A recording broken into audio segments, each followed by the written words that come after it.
aishie ndani yangu. Jonathan starts moving. Jonathan anaanza kwenda. And the soldier says, boss.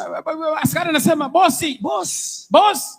Mbona hao watu wako wengi bwana? See, these people are too many.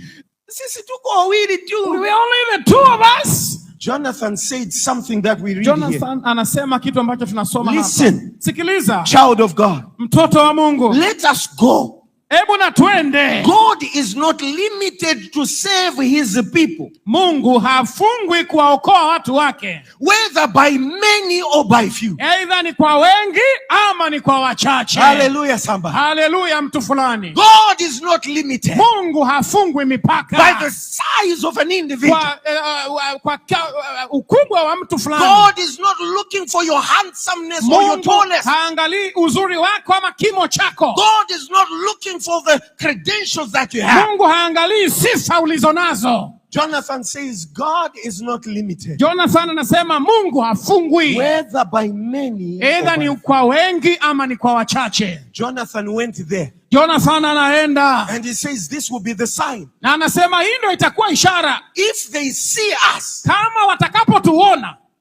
And they say come. Alafu akatuambia njoni.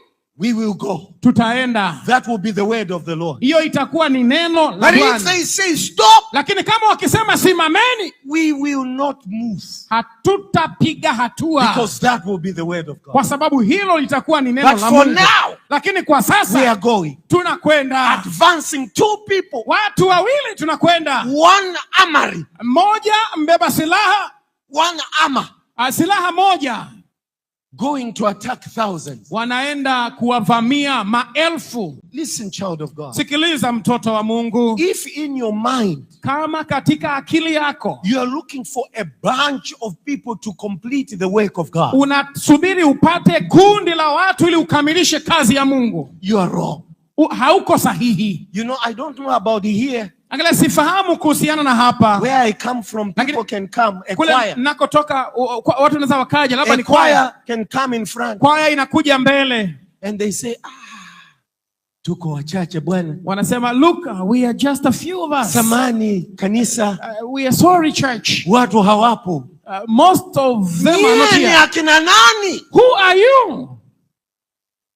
In the first place, you join the choir because you can sing.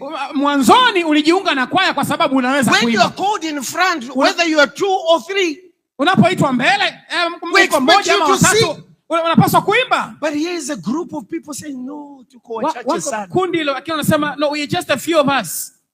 Tumekuwa wachache sana. We've been just a few of us. There are people who come to church because of the crowd. Kuna watu wanakuja kanisani kwa sababu ya umati. Makambi ya mwaka huu bwana.